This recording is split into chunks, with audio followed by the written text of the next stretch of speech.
নমস্কাৰ ছাত্ৰ ছাত্ৰীসকল তোমালোকক মই যোৱাটো ভিডিঅ'ত পঢ়াইছিলো লখাগু আৰু গসাউৰ কথা গতিকে আজি মই এই ভিডিঅ'টো লৈ আহিছো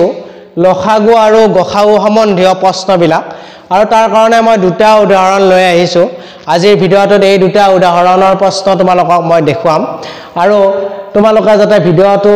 চাই উপকৃত হ'ব পৰা বিভিন্ন পৰীক্ষাৰ কাৰণে লখাগু আৰু গসাউৰ সম্বন্ধীয় প্ৰশ্নবিলাক অতিকে গুৰুত্বপূৰ্ণ আৰু হেতুকে মই চাই দুটা প্ৰশ্ন বাছি লৈছো আৰু এই দুটা প্ৰশ্ন মই তোমালোকক আজি কৰি দেখুৱাম গতিকে দেৰি নকৰি মই প্ৰশ্নবিলাক সমাধান কৰিবলৈ আগবাঢ়িছো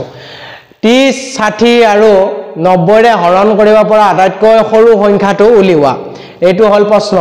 অৰ্থাৎ 30 আৰু 30 এদিও হৰণ যাব লাগিব 60 দেও হৰণ যাব লাগিব 90 দেও হৰণ যাব লাগিব আটাইতকৈ সৰু সংখ্যাটো উলিয়াব দিছে গতিকে এইটোৰ কাৰণে আমি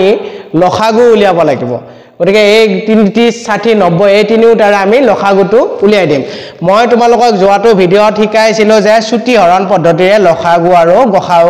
উলিওৱা সেই পদ্ধতিকে মই হাতত তুলি লৈছো কৰিবলৈ তোমালোকে চাই চাবাচোন 30 60 আৰু 90 তিনিটাকে 2 ৰে হৰণ যায় গতিকে মই প্ৰথম 2 ৰে হৰণ কৰি লৈছো 2 ৰে 30ক 2 ৰে হৰণ কৰিলে হয় 15 60ক 2 ৰে হৰণ কৰিলে হয় 30 90ক 2 ৰে হৰণ কৰিলে হয় 45 এতিয়া চাবাচোন ছাত্ৰ ছাত্ৰীসকল 15 30 আৰু 45ক তিনিটাকে কিন্তু 2 ৰে হৰণ না যায় এটাকহে যায় মাত্ৰ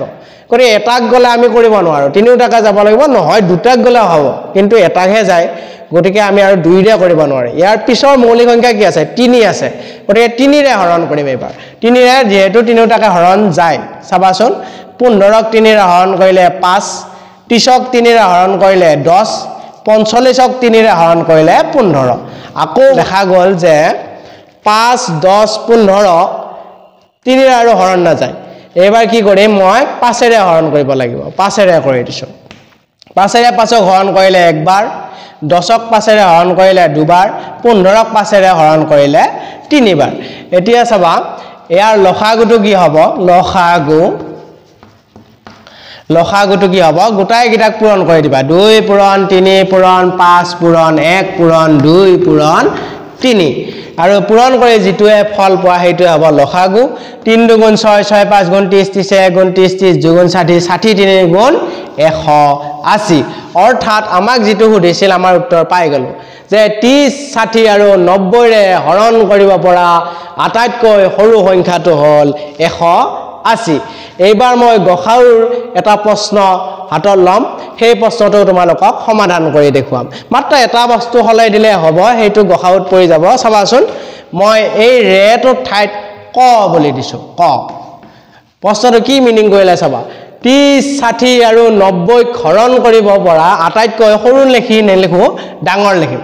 আটাইতকৈ ডাঙৰ সংখ্যাটো উলিওৱা তাৰ মানে 30কো হৰণ কৰিব পাৰি 60কো হৰণ কৰিব পাৰি 90কো হৰণ কৰিব পাৰি আটাইতকৈ ডাঙৰ সংখ্যাটো উলিয়াব দিছে এইটোৰ কাৰণে আমি গসাউটো উলিয়াব লাগিব গসাউটো উলিয়াম চাবাচোন চুটি হৰণ পদ্ধতিৰে লৈছো মই 30 60 90 এতিয়া এইটোক যদি আমি গসাউ উলিয়াও ঠিক তেনেকৈ 2 ৰে হৰণ গৈছিল 2 ৰে কৰিম 15 বাৰ এটো 60ক 2 ৰে হৰণ কৰিলে 30 বাৰ 90ক 2 ৰে হৰণ কৰিলে 45 বাৰ আকৌ 3 ৰে গৈছিল হৰণ 3 ৰে 5 বাৰ 30ক 3 ৰে হৰণ কৰিলে 10 বাৰ 45ক 3 ৰে হৰণ কৰিলে 15 বাৰ এবাৰ 3 ৰে যোৱা নাছিল এবাৰ 5 ৰে গৈছিল আকৌ এবাৰ দুবাৰ তিনিবাৰ হয়নে গতিকে এইটোৰ পৰা আমি গসাউটো উলিয়াম চাবা গসাউটো কি হ'ব মই কালি কৈছিলো যে হৰণ যোৱা গিটাহে পূৰণ হ'ব জিগিটাৰে হৰণ গৈছিল বাকি থকা গিটা নালাগে হৰণ যোৱা গিটা 2 3 5 2 3 5 ৰে হৰণ গৈছে সেই তিনিটাক পূৰণ কৰি দিবা 2 3 পূৰণ 3 পূৰণ 5 3 2 6 6 5 গুণ 30 অৰ্থাৎ 30 60 আৰু 90 হৰণ কৰিব পৰা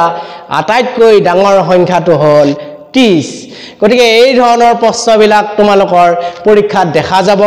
আৰু কিছুমান কনসেপ্ট তোমালোকে মনত ৰাখিবা কনসেপ্টবিলাক মই কৈ দিছো বাৰু চাবাচোন কনসেপ্টটো কি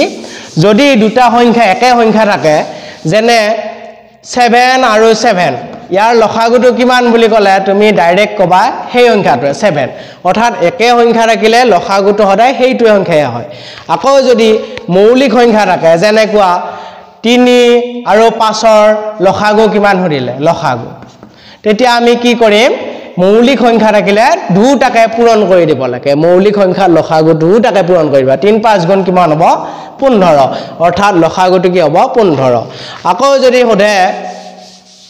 এবাৰ আকৌ মৌলিক সংখ্যা লৈছো 7 আৰু 11ৰ লসাগু কিমান তেতিয়া হলে 7 আৰু 11 পূৰণ কৰি দিবা 7 11 77 এইবিলাক হল সৰু সৰু কনসেপ্ট এইবিলাকো জানিব লাগিব তোমালোকে গতিকে আজিৰ ভিডিওটোত ইমানখিনিয়ে আছিল তোমালোকক মই মাত্ৰ আজি দুটা উদাহৰণ কৰি দিছো আৰু এনেকুৱা ধৰণৰ প্ৰশ্নবিলাকে তোমালোকৰ এক্সামত দেখা পাবা তোমালোকৰ যদি কনসেপ্টটো ক্লিয়াৰ হৈছে তেনেহলে তোমালোকে প্ৰশ্নবিলাকৰ উত্তৰ ইজিলি কৰিব পাৰিবা তোমালোকে আৰু উদাহৰণ মই যেটো লৈছো তাৰ বাদেও কিছুমান উদাহৰণ নিজাকৈ কৰি চাবা আৰু সেইবিলাক কৰি চালে তোমালোকে অংকত পাৰা হৈ যাবা তোমালোকে পৰীক্ষাত অংকটোৰ কাৰণে তোমালোকৰ চিন্তা নোহোৱা হৈ যাব গতিকে আজিৰ কাৰণে এইখিনিয়ে ভিডিও আছিল আমি নেক্সট দিনা আকৌ এটি বিষয় লৈ আমি সেই বিষয়ে আমি আলোচনা কৰিম তোমালোকে সহমত দিবা গতিকে আজি এইখিনিতে মই বিদায় মাগিছো তোমালোকে চাই থকাৰ বাবে ধন্যবাদ জনাইছো আৰু এই চেনেলটো তোমালোকে বাকি বন্ধুবিলাককো দিবা যাতে সকলোৱে উপকৃত হয় চেনেলটোৰ পৰা গতিকে